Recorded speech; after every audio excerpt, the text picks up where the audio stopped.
We're not done.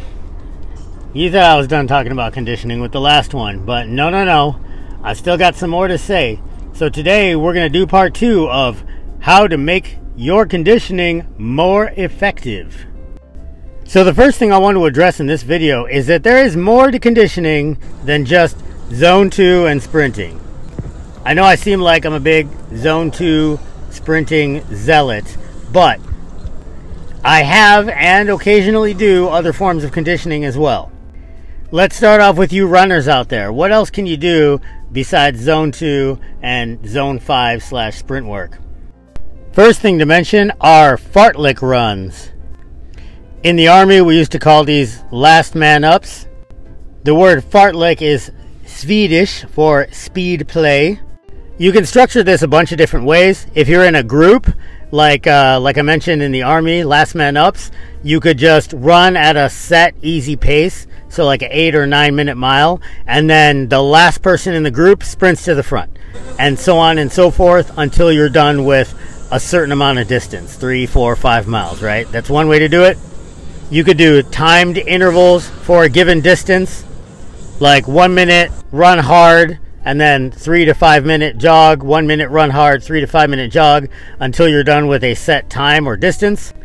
Or another way that we do this in the army for ruck marches, if you had to maintain like EIB pace, or you're training for like Ranger School, Air Assault, SF selection, things like that, you could use light poles.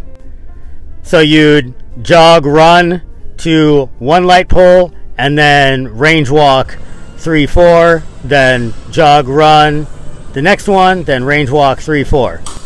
And you do that for the whole, 12 miles, 14 miles, however far you're going to go. Another way to train your running is specific distance time domains.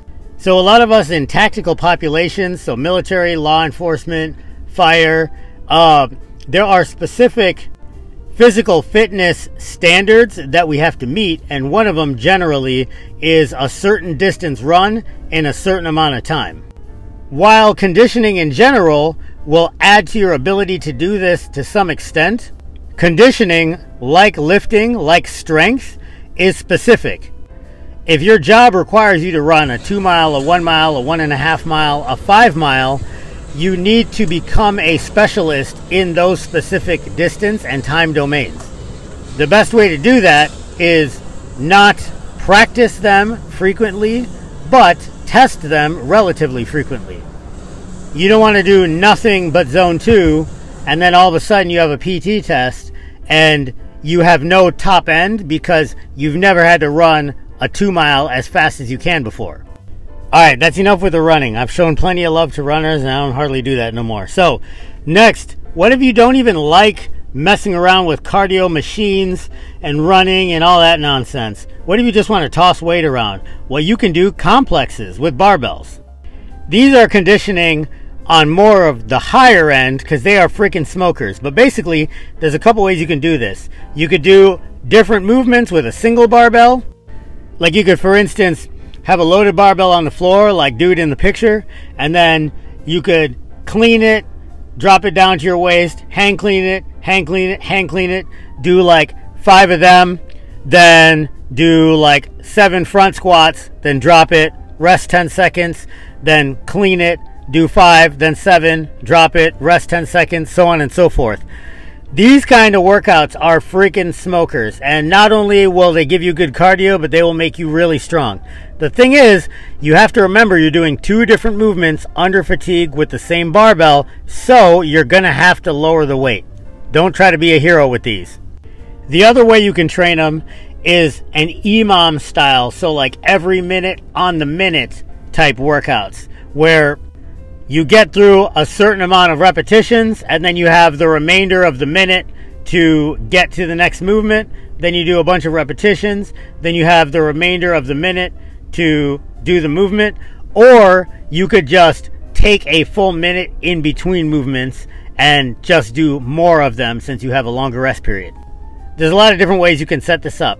Or a final way, or another way that you can train this, is you pick 2 lifts that you need for your sport or that you just want to work on.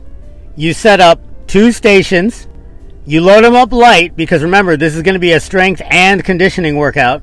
And then depending on how light you loaded them, so let's say we're doing blast doubles at 50% 1 RM. So that's half of your max load for each lift. And I forgot to mention earlier too, you want to make sure that they're unrelated, like not using the same body parts. So you wouldn't do like squat and deadlift. In this case, we're doing bench and squat, right? You blast out 2 for bench, boom, boom.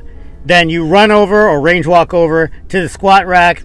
You blast out 2 squats, boom, boom. Then you rest for 30 seconds, a minute. Back to the bench, boom, boom. Over to the squat, boom, boom. Then rest. Then over to the bench, over to the squat. You get the picture, right? If you are a field sport player like football, rugby, things like that, you can time your rest interval to plays in your sport. Or if you're a fighter, you can go back and forth for a round and then rest the rest period that you would have between rounds. It's a fantastic way to get sport-specific strength and conditioning for sports that do their conditioning, but with some strength added, like punching people or running a guy over in rugby.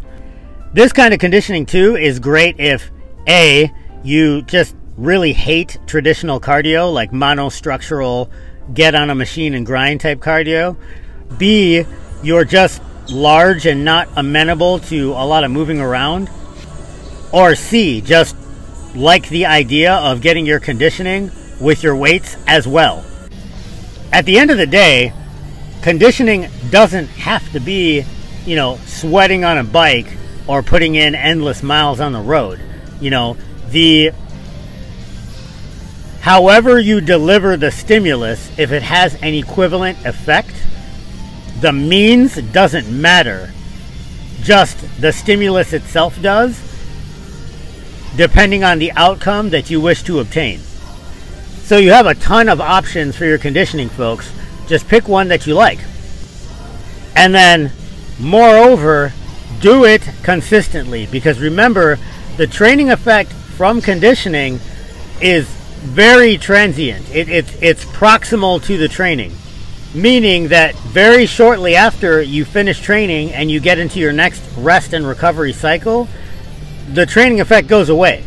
So in order to make it stick, to drive adaptations, you have to have a meaningful amount of frequency and a significant amount of consistency in order to make that happen. Frequency and consistency sound dangerously similar, but they're not. Because people that do like 8-week crash diets have a lot of frequency with their training or frequency with their caloric deficit. But then after the 8 weeks, they quit because it's not a lifestyle change, and then they balloon back up. Or they lose their level of fitness that they achieved in those 8 weeks. So you need the frequency, yes, but you also need the consistency of the frequency. Alright, so last thing I wanted to bring up in this video is I see a lot of people fail in their efforts to utilize conditioning as a tool to improve their performance for reduction in adiposity, losing weight, or whatever the case may be, improving their health. And they fail because, and you probably have seen this too, right when they start having to breathe hard, they quit.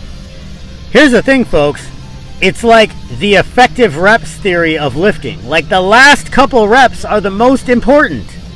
So if you're breathing hard because that barbell complex or those sprint intervals are starting to suck, if your legs and lungs are burning because you're 45 minutes into a 60-minute 30K on the bike, that's how you know you're getting a training effect. So that's the exact time that you need to strap yourself in and finish what you set out to do in the beginning. Finish what you started. It's like saying you're going to do 5 sets of 10. You do 3 because like the 4th one feels like it's going to be a little harder, and then you just put the barbell down. You rack it.